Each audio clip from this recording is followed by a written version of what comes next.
नमस्कार दोस्तों, स्वागत है आप सभी का इस खास सेशन में। और इस खास वीडियो में 2025 शुरू हो चुका है और 2025 में सपने पूरे करने के लिए आप सभी एस्पिरेंट्स पूरी तरीके से तैयार हैं। और आपके साथ तैयार है टीम एवीपी। अरुण सर आपको दिख रहे हैं, पुनीत सर दिख रहे हैं, अभिजीत सर दिख रहे हैं, और हम चारों लोग पूरी तरीके से फुल एनर्जी के साथ।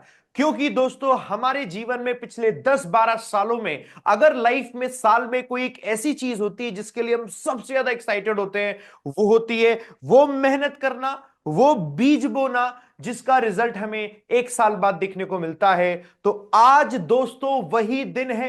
आज हम लोग वही बीज बोने जा रहे हैं उन कैंडिडेट्स, उन एस्पिरेंट्स के लिए जो 2025 के बैंक एग्जाम्स का सपना देखते हैं और 2025 के बैंक एग्जाम्स को क्रैक करना चाह रहे हैं। तो देखो, आप सब, हम सब लोग को देख सकते हैं बढ़िया तरीके से। Puneet sir, Arun sir, Abhijeet sir, क्या कहना है प्लीज आप बताइए, फिर मैं बताता हूं इस बैच के बारे में।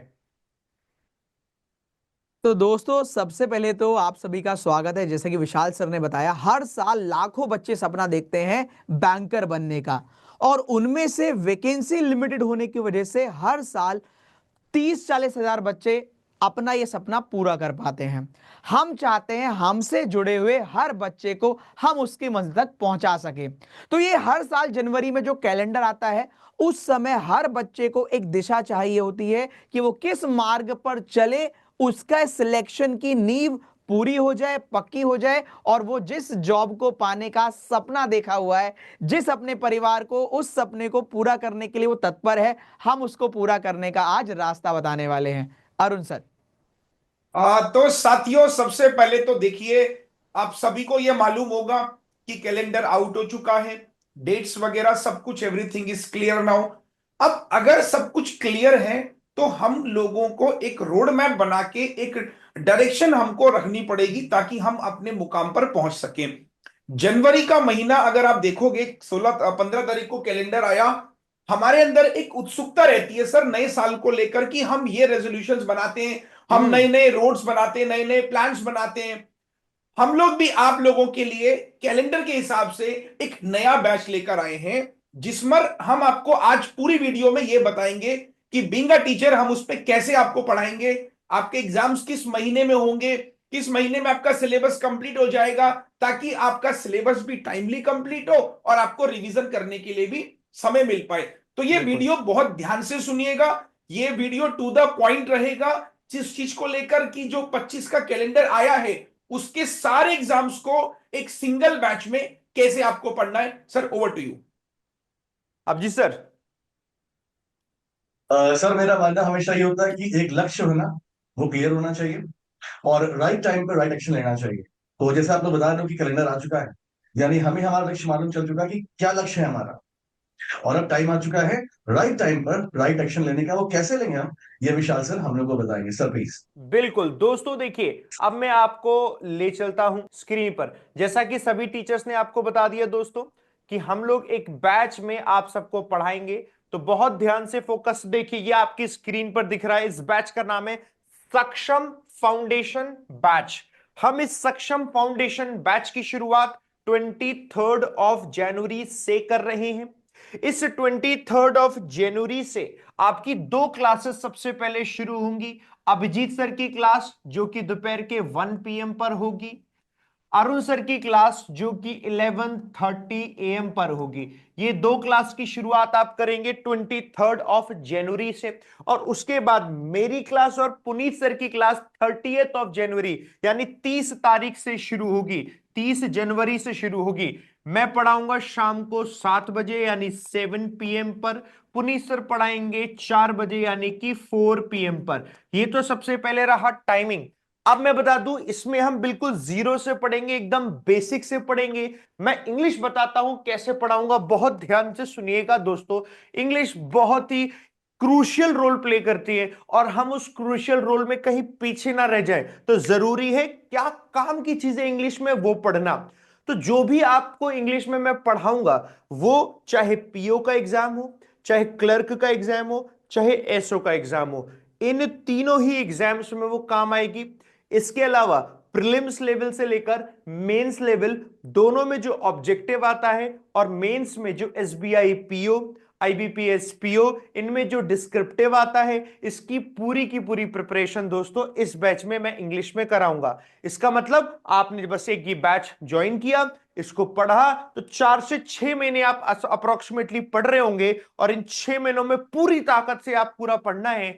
प्रैक्टिस भी तब तक हो चुकी होगी अच्छी खासी, उन 6 महीनों में बेसिक आपका कवर हो चुका होगा और बहुत सारे हम मॉक भी लगा चुके होंगे, काफी कुछ कर चुके होंगे दोस्तों। तो देखो, इंग्लिश को हम 3 हिस्सों में डिवाइड करते हैं एग्जाम में। ये है पार्ट 1। पार्ट 1 जिसको हम कहते हैं दोस्तों इंग्लिश ग्रामर। हम पहले इंग्लिश ग्रामर के हिस्से को एक पार्ट में रखते हैं, पूरा ग्रामर है। ये सारे दोस्तों चैप्टर्स होते हैं जो कि ग्रामर के चैप्टर्स है, और आप इनके पार्ट्स देख रहे हैं कि कितने कितने पार्ट्स में मैं आपको इसे कवर कराऊंगा। इससे हमारा एक ग्रामर का हिस्सा कवर होता है। ग्रामर का हिस्सा कवर होने का मतलब यह है कि प्रीलिम्स में अराउंड 10 मार्क्स के आसपास आपका ग्रामर कवर होता है। कहने का मतलब है बराबर बराबर हिस्सा आता है प्रीलिम्स में। मेंस में ग्रामर कम हो जाता है क्योंकि ग्रामर तो फिक्स्ड होता है, तो हमें पढ़ना लेकिन सब कुछ है। तो अगर आपने इसे किया तो 30-40% के आसपास का आपका हिस्सा कवर होगा। तो मैं ऐसे करवाऊंगा और सबसे पहले हम इसी से शुरुआत करेंगे। ये हमारा पार्ट नंबर 1 होने वाला है जो कि हम पूरा ग्रामर को कवर करेंगे। पार्ट नंबर 2 आता है दोस्तों वोकैबुलरी, जिसको हम कहते हैं इंग्लिश वोकैबुलरी का सेक्शन। ये पार्ट नंबर 2 आता है इंग्लिश का, और वोकैबुलरी पर बेस्ड देखो ये टॉपिक होते हैं। ये सारे टॉपिक होते हैं वोकैबुलरी पर बेस्ड जो कि आते हैं। ये सारे टॉपिक प्रीलिम्स में भी आते हैं, सारे मेंस में भी आते हैं। हम इन्हें जानेंगे, हम सीखेंगे, मैं बताऊंगा वो लिमिटेड वर्ड्स कि इनको ही पढ़ो और सिलेक्शन हो जाएगा। अभी कुछ दिनों पहले ही मैंने वोकैबुलरी बूस्टर की एक पीडीएफ बनाकर, ई बुक बनाकर सभी स्टूडेंट्स को फ्री ऑफ कॉस्ट दी है। पता है क्या किया है उसमें? आप लोगों ने अगर डाउनलोड की है तो उसमें मैंने आप लोगों को तकरीबन 1000 के आसपास वर्ड्स दिए, ओनली 1000 के आसपास वर्ड्स। और वो 1000 में भी बहुत से वर्ड्स आपको पहले से पता होंगे, लेकिन वो लिमिटेड वर्ड्स है कि इन्हीं को याद करो। सिलेक्शन आपका यहीं से होगा, एग्जाम में क्वेश्चन इन्हीं वर्ड्स के आसपास ही बनेगा, इसके बाहर एक भी नहीं बनेगा। तो ये मैं आपको बताता हूं। तो वो वोकैबुलरी का हिस्सा क्या क्या कैसे क्वेश्चन बनते हैं सब मैं सिखाऊंगा। ये दोस्तों पार्ट नंबर 2। पार्ट नंबर 3 में आता है दोस्तों कॉम्प्रीहेंशन। इसे बोलते हैं इंग्लिश कॉम्प्रीहेंशन पार्ट नंबर 3। इसमें से ये हिस्सा पूरा का पूरा दोस्तों हम पढ़ रहे होंगे। रीडिंग कॉम्प्रिहेंशन 5-5 दिन पढ़ रहे होंगे, पैराजंबल भी 5 दिन पढ़ रहे होंगे। ऐसे करके दोस्तों हम पूरे सेक्शन को पढ़ते हैं। हमारे प्रीलिम्स में आते हैं और कुछ सेक्शन सिर्फ मेंस में आते हैं, तो पूरा आपका कॉम्प्रिहेंशन में कवर होगा। ऐसे 3 हिस्सों में दोस्तों इंग्लिश को हम कवर करेंगे, और इसके ही 3 पार्ट को हम पढ़ेंगे। पहले ग्रामर पूरा पार्ट, फिर उसके बाद वोकैबुलरी, फिर उसके बाद कॉम्प्रिहेंशन। और ऐसे करने के बाद दोस्तों जब ये पूरा हो जाएगा, फिर हम पढ़ेंगे दोस्तों डिस्क्रिप्टिव। डिस्क्रिप्टिव में सब कुछ नया हो चुका है, जैसे कि एसबीआई पीओ में हुआ है, हो सकता है आईबीपीएस पीओ में भी वैसे ही नया हो जाए, तो हमें उसी हिसाब से पढ़ना है और वो हम दोस्तों इसमें पढ़ेंगे। उम्मीद करता हूं आप अगर यहां आएंगे तो दोस्तों बिल्कुल कोई निराश नहीं होगा। पिछली बार ऑल इंडिया रैंक 1 जो आया था बच्चा, वो फाउंडेशन बैच से ही पढ़कर आया था और इंग्लिश में उसने उम्दा परफॉर्म किया। एग्जैक्टली मुझे मार्क्स भूल गया हूं, 33 या 34 थे उसके, जो कि आईबीपीएस पीओ मेंस में थे। तो ऐसे ही आप ताकत लगाना दोस्तों, और सिलेक्शन लेने से कोई नहीं रोक सकता।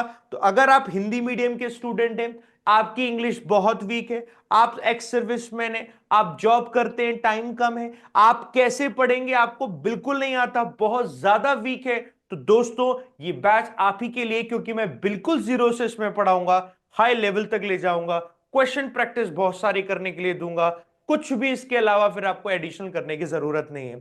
ऐसे करके दोस्तों मैं आपको इंग्लिश पढ़ाऊंगा। मेरी पहली क्लास 30 तारीख से होगी, जैसा कि मैंने बताया है ना।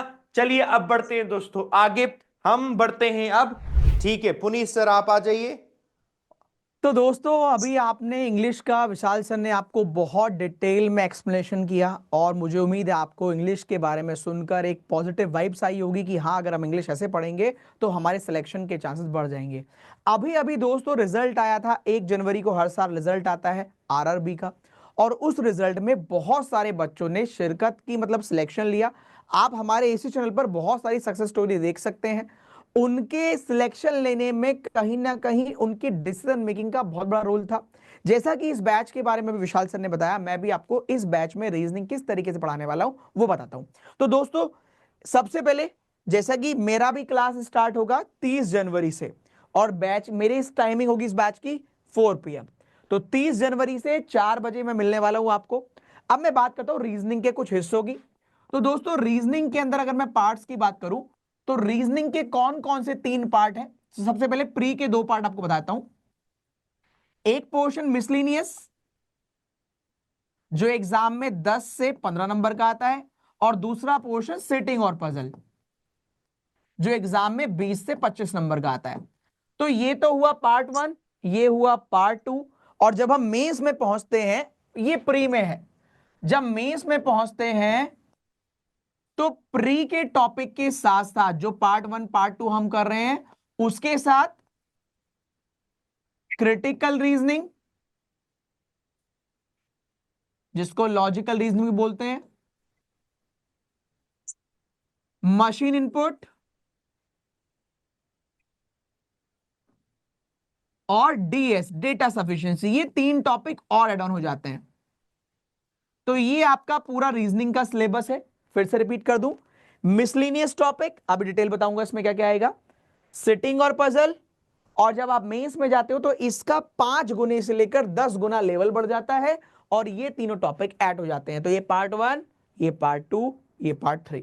अब इसको अगर मैं नंबर वाइज सेग्रीगेट करूं तो इस मिसलिनियस के पोर्शन को बच्चे को कवर करना इजी पड़ता है क्योंकि ये स्पीडी टॉपिक्स आते हैं इसमें। स्पीडी टॉपिक्स का मतलब है जल्दी जल्दी इसमें नंबर ले सकते हो। जैसे कि एग्जांपल मैं आपको देता हूं, यहां पर देखिए, सिलॉक्स और इनइक्वालिटी को मिलाकर एग्जाम में प्री लेवल का कोई भी एग्जाम हो 5 मार्क्स का क्वेश्चन पूछा जाता है।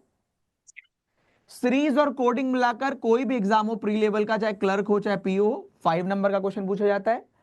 ब्लड रिलेशन, डायरेक्शन और ऑर्डर रैंकिंग मिलाकर 5 मार्क्स का क्वेश्चन पूछा जाता है। मतलब कि अप्रोक्स 15 नंबर का पोर्शन यहां से बनता है, 5, 10, 15।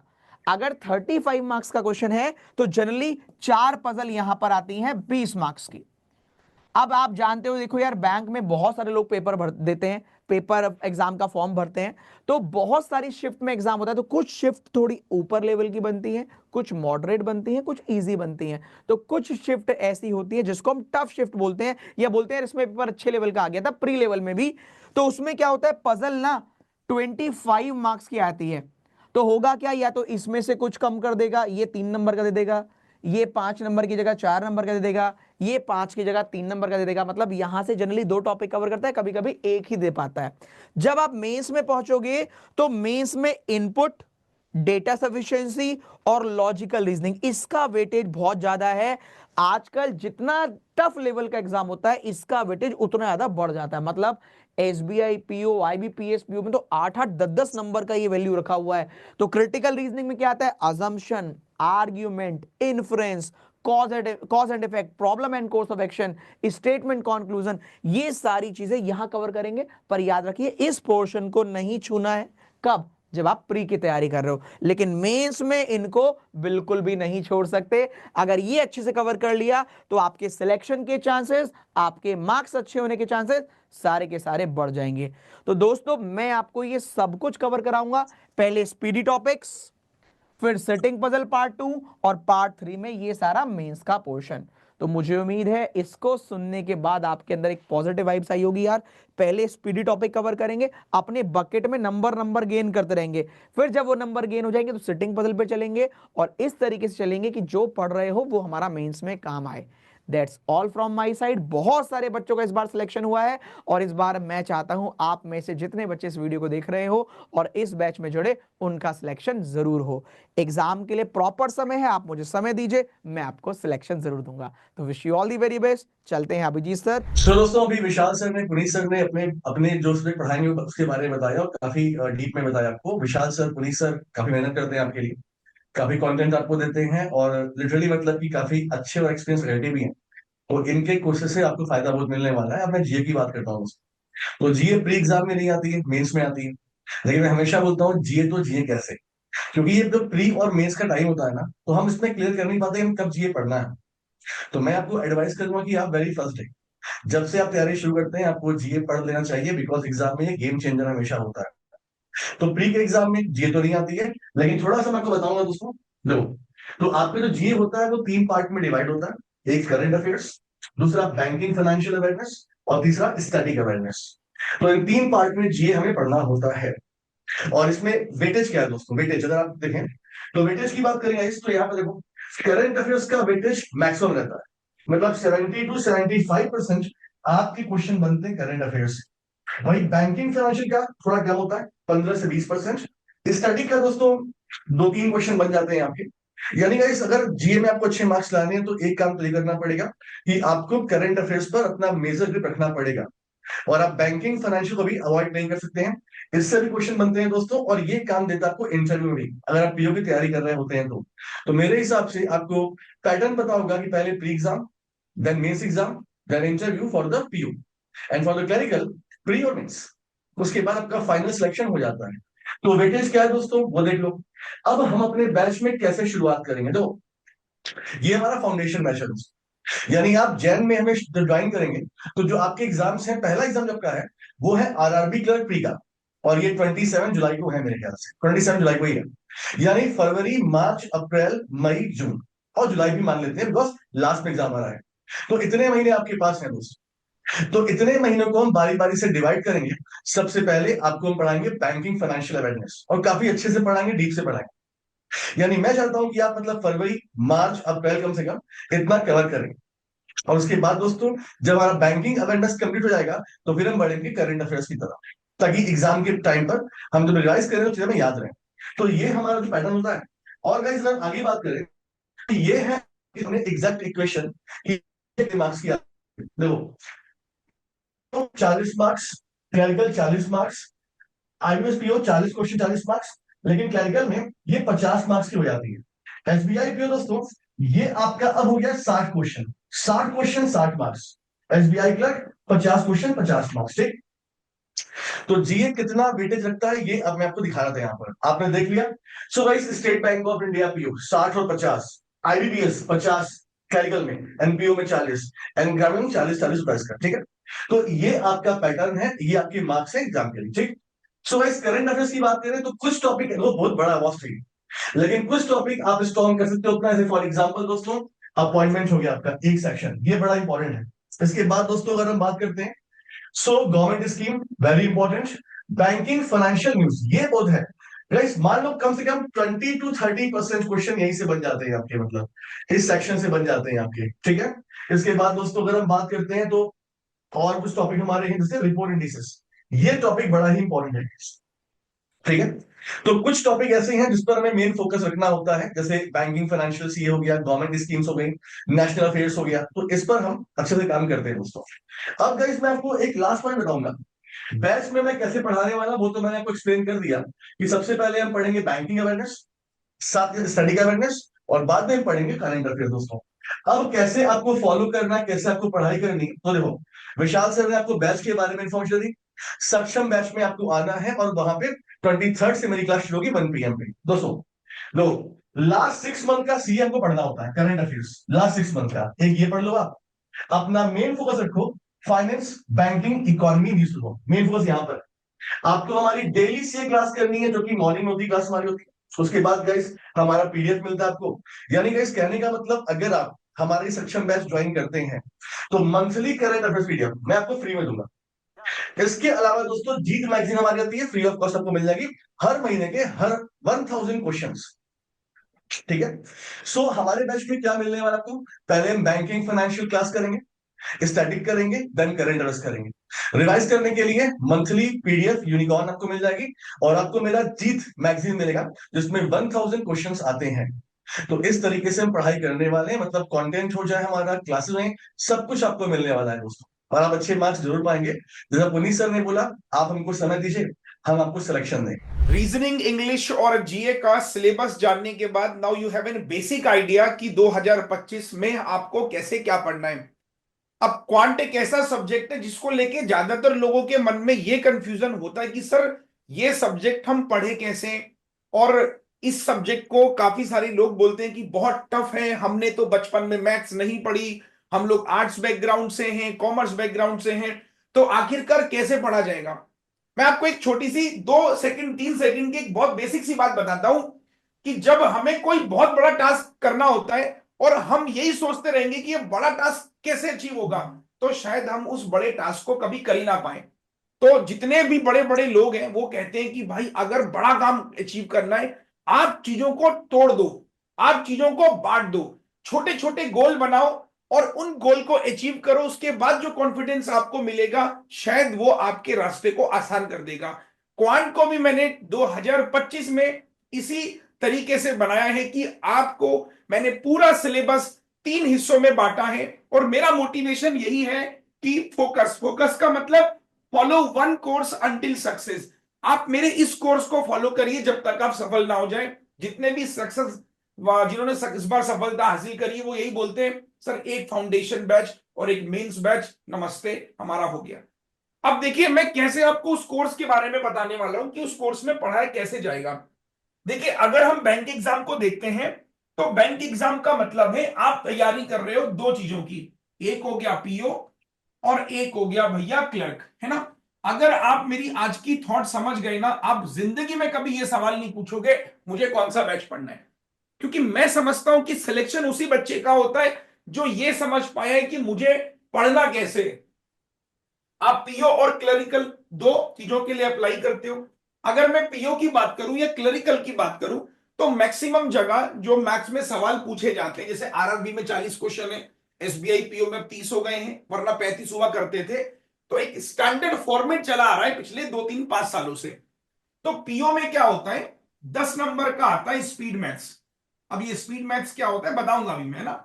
10 नंबर का स्पीड मैथ्स आता है, पीओ की परीक्षा की बात कर रहा हूं। 15 मार्क्स की आती है डीआई, ठीक है भैया, और 10 नंबर का से 10 से 15 क्वेश्चन आ जाते हैं अर्थमेटिक। अब जैसे आरआरबी का पेपर है तो वहां क्वेश्चन बढ़ जाते हैं, और अगर आपका आईबीपीएस पीओ है तो वहां कम हो जाते हैं। तो ये एक स्टैंडर्ड स्ट्रक्चर है बेसिकली, है ना, जो एग्जामिनर काफी समय से फॉलो कर रहा है। स्पीड मैथ्स के 10 हो गए, 15 डीआई के हो गए और 10 से 15 अर्थमेटिक हो गए।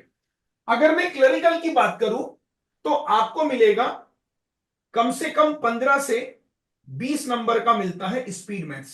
15 से 20 मार्क्स का मिलता है साथियों स्पीड मैथ्स, ठीक है। और इसके अलावा 5 से 10 नंबर तक की डीआई बनती है, मतलब डीआई क्लरिकल के प्री की बात कर रहा हूं, मेंस की बात भी करूंगा। और 10 नंबर के आसपास 10 से 12 क्वेश्चन मिलते हैं अर्थमेटिक। तो आपने क्या एक ऑब्जर्व किया होगा, जो पहली बार बैंकिंग की तैयारी करेगा ना उसको बड़ा मजा आएगा। आपने एक पैटर्न ऑब्जर्व किया, एक मिनट, हाँ जी नाउ विजिबल।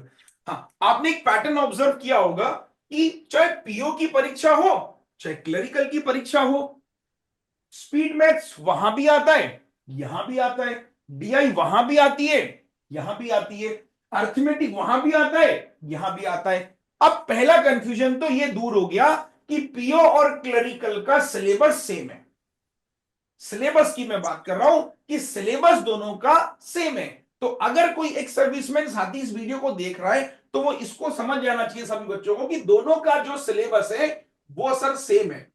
तो पहला थॉट मन में क्या आता है कि वो सिलेबस क्या है जिसे हमें कंप्लीट करना है। ये तो समझ में आ गया कि पीओ में ही आता है क्लरिकल में ही आता है, अभी मैं प्रीलिम्स की बात कर रहा हूं।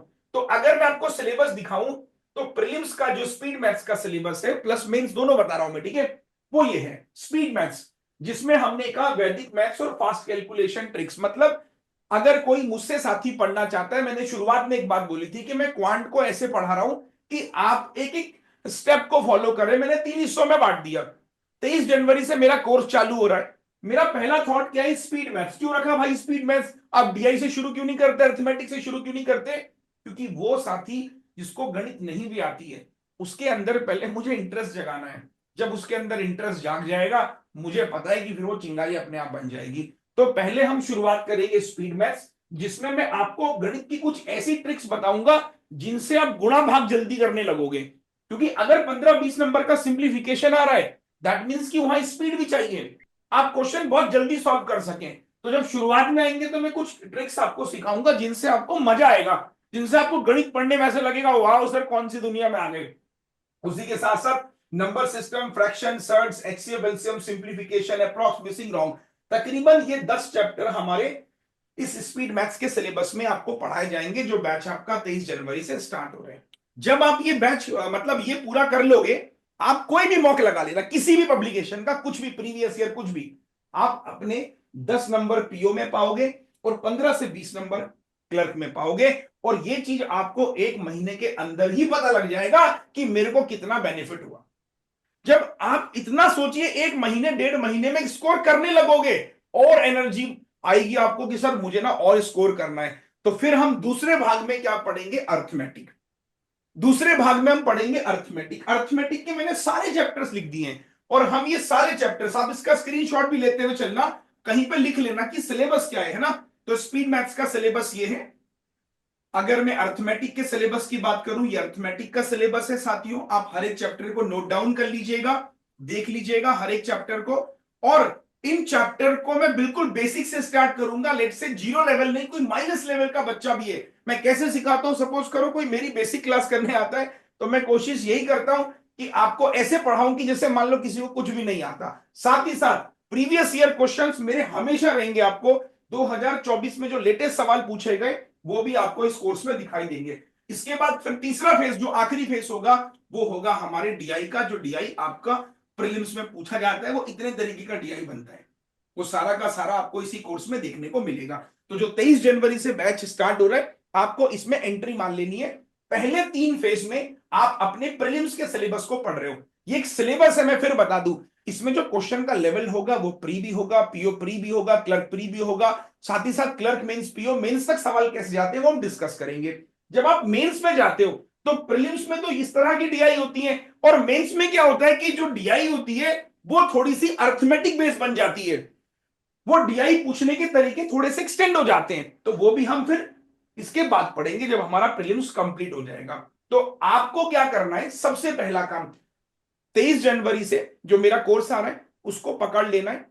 1 महीने में ही आपको रिजल्ट्स दिखने स्टार्ट हो जाएंगे। जैसा कि मैंने आपको बोला, अगर आपने सिलेबस को समझ लिया कि भाई ये मेरा सिलेबस है और मुझे सिलेबस को कंप्लीट करना है, तो आपको एक आइडिया हो जाएगा कि सर ये सिलेबस पढ़ने के बाद मेरे फाउंडेशंस अच्छे हो जाएंगे, मेरे कॉन्सेप्ट्स क्लियर हो जाएंगे। अब देखिए, अब हमें क्या करना है, सर ये सारा सिलेबस है जो मैथ्स है, रीजनिंग है, इंग्लिश का, ये बैच आपको मिलेगा कैसे। इस बैच को एक्सेस करने के लिए मैं आपको बताता हूं कि आप अनअकैडमी पे क्या करना, एक सब्सक्रिप्शन प्लान कर लेना। अभी एक ऑफर भी चल रहा है, आप ऑफर देख सकते हो कि 6 महीने का अगर आप सब्सक्रिप्शन लेते हो तो 6 महीने आपको फ्री मिलेंगे, मतलब 2500 रुपए में आपको 12 महीने का सब्सक्रिप्शन मिल गया। तो इससे फायदा क्या होगा कि जब आप एक सब्सक्रिप्शन लोगे, सब्सक्रिप्शन के अंदर जितने भी बैचेस आएंगे वो सारे आपको इसी के अंदर मिल जाएंगे। अलग से आपको कोई पेमेंट नहीं करनी, चाहे वो प्री का बैच हो, मेंस का बैच हो, या आगामी जितने भी 1 साल तक बैच आएंगे वो सारे एक्सेस आप कर सकते हो। और क्या करने के लिए, लिंक डिस्क्रिप्शन में है, लिंक से आप टैप करके चले जाना। सब्सक्राइब करने के लिए इस कोड का इस्तेमाल कर लेना, 50% ऑफ मिल जाएगा। साथ ही साथ बैच का लिंक भी डिस्क्रिप्शन में है, तो डिस्क्रिप्शन को चेकआउट कर लीजिएगा सब्सक्रिप्शन लिंक के लिए और बैचेस के लिंक के लिए। कोई कंफ्यूजन अगर आपको फिर भी इस वीडियो को देखने के बाद हो, कमेंट सेक्शन में डाल देना, हम आपको रिप्लाई कर देंगे। तब तक के लिए अपना ख्याल रखिए, खुश रहिए। Thank you so much, good bye, take care.